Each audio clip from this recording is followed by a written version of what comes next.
Hello everyone, I am your Bala. Welcome back to a new video. In this video, we are going to look into a summary of the 8th chapter of the book, Stocks to Riches, written by Parag Parikh. Let's go into a video. Hope all of you are enjoying the lively book reading experience and the animations in the video. And the earlier chapters, the earlier 7 chapters, namely investing, investment strategy, 3 ways of investing, introduction to behavioral finance, loss aversion and sunk cost fallacy, decision paralysis and endowment effect, mental accounting have been seen in the earlier videos. And in this video, we are going to see one of the important chapter, mental heuristics. Exactly. And mental heuristics, Parag Parikh starts this chapter by discussing 3 different types of heuristics, namely availability, representative and saliency heuristics. Exactly. And before going into different types, let's first understand what is mental heuristic. Let me show you 2 different lines. Yeah, based on the length of a line, can you guess which line is longer? I give you 3 seconds. Yeah, whoever chooses the first line, some might choose the first line and some might choose second line. Whoever chooses which, both are wrong because both the lines are of the same distance. Exactly. Yeah, it's sometimes we might go wrong, right? It's fine. The thing we need to learn from this is, although both the lines are the same, why is it that lower line appears longer? Exactly. For most people, it would have appeared longer, right? That's because our brain takes a shortcut while processing information. It does not process all the information and this leads to a bias. This process is called as mental heuristic. Exactly. And the first chapter of the first topic of this chapter is availability heuristics. So coming to availability heuristics, one bias associated with availability is to recall. Exactly. That's why we are more likely to make judgments based on recent or easy to remember events rather than other similar but harder to recall instances. The flow of information around us is what guides us.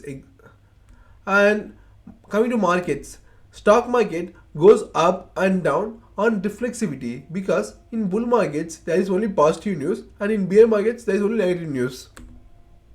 Bulls and bears, all available information, example information from press, television, bureaucracy, business and political circles center on only positive aspects of Indian economy in case of bull market and no negative were permitted and vice versa in case of bear markets. And this is the availability heuristic. Coming to representative heuristic. So representative heuristic is nothing but the likelihood of an event is assessed by its similarity to other occurrences. Example, if the leaders of a sector report impressive performance, then all the stocks in the particular sector benefit. When the text that is one case. Second case is when textile industry reported a good profits along with the sector, but companies in associated industries like textile machineries, spinning mills, dyes and chemicals also attracted attention. Investors try to replicate their portfolios by following the leaders. Example, we also try to replicate our portfolio by following Warren Buffett or Parag Parikh or many others. If they find the leading fund or a broker or a respected personality has bought a particular stock, then we also go and buy a stock. This is called representative heuristics. In houses, our moms used to, while cooking food, while cooking rice especially, they just take a single rice and check whether it is cooked. And by that they will assume all the other rices are cooked. That is called representative thing. And our mind processes things similarly. And the third topic of this chapter is saliency heuristic. What do I mean by saliency heuristic? Individuals overreact to unusual event assuming it to be a permanent trend. two airplanes crash into a World Trade Center of America and the world stops trading and flying the next day. No flights were allowed to fly the next day, as if all the airplanes are going to crash. In bull markets, analysts overreact to an unusual good quarterly earnings, assuming it would be repeated. Similarly, in bear markets, they overreact to a bad quarterly estimate in extrapolating it is too far in the future. One good result or one bad result will not have we should not have a lot of impact. It's about consistency. If a company is consistently able to make good results, then the company is worth investing. This is what Parag Parikh says in Saliency heuristic. Next comes the topic of overconfidence. Yeah. Sometimes our investment performance, sometimes based on our investment performance is a result of stock market, and performance not stock market performance are not necessarily our individual abilities. This people need to understand. And in bull market, in bullish times, the stock market are up, and so the performance of most of the mutual funds are also up. A rising tide lifts all boats. Likely, a rising market lifts all egos. No one can predict when the predictable surprise will come. Respective markets, they are interesting because no one can understand them completely. This is the only true fact. Whenever we think we are superior or we know things how the market will react, then there comes the downfall. Always we should just follow the trend which the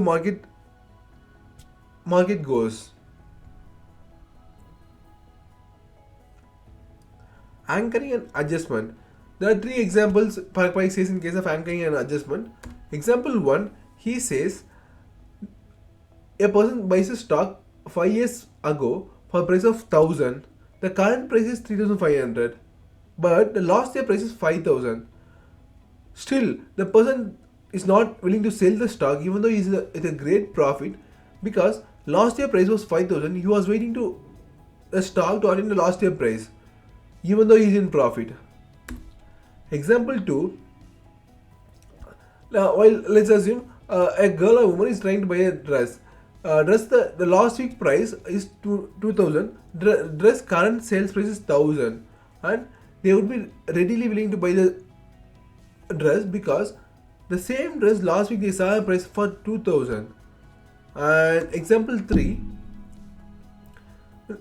Stock by a person buys a stock 5 years ago for rupees 1000 and the current price is 700, and he's waiting for the stock to reach at least 1 rupee profit so he can able to sell the stock. In all the three cases, irrespective of the current price, some people compare with the earlier price and see their valuation. But the actual thing is we should able to understand or realize and calculate what's best for the current situation. If a stock is the current price how is the current price valuated? It is good or bad, irrespective of the last year price or the buying price. This is how the price of a product should be calculated, not based on earlier prices or the last year prices. And coming to the next topic, which is herd mentality. Beauty may be in the eyes of the beholder, but the value is often in the eyes of the buyer. Yeah, the person who is buying is always think about the value. We need to understand the manner in which the value of the stock market is determined. Exactly, understanding the manner how the price actually works is really important. To some extent, what other people think also matters a great deal.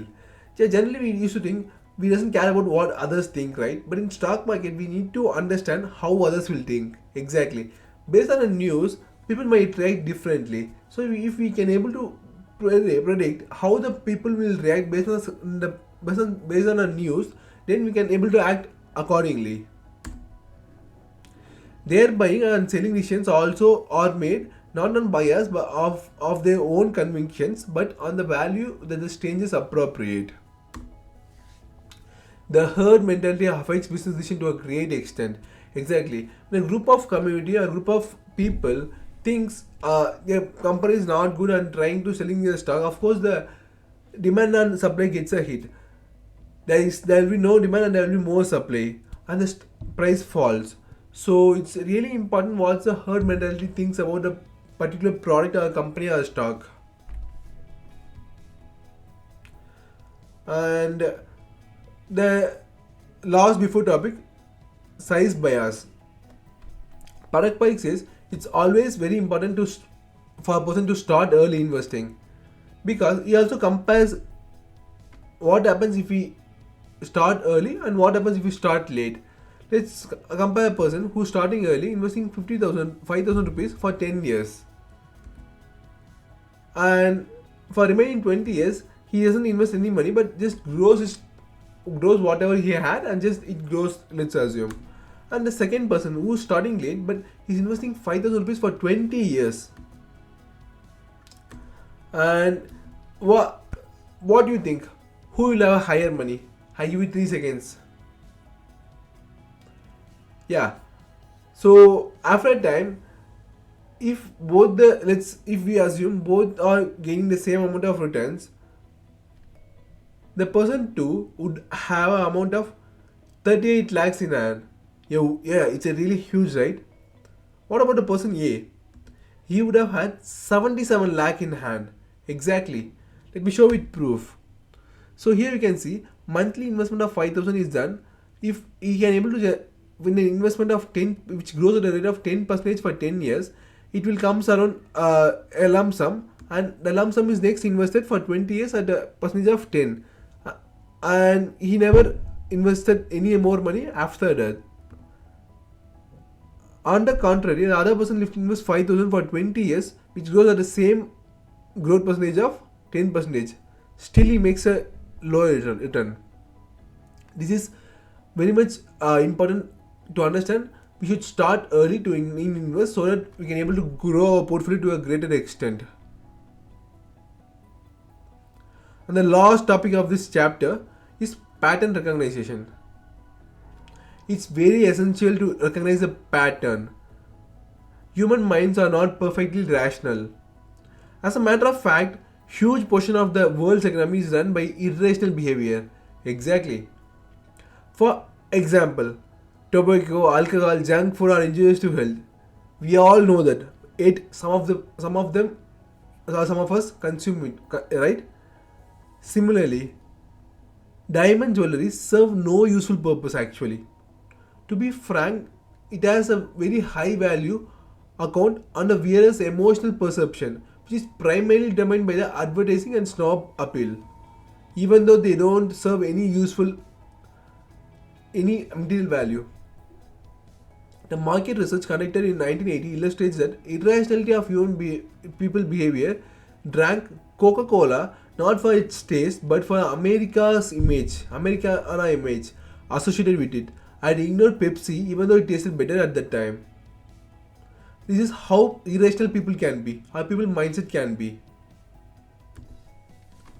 Hope you learn what is mentally heuristic and how to deal with it from this video.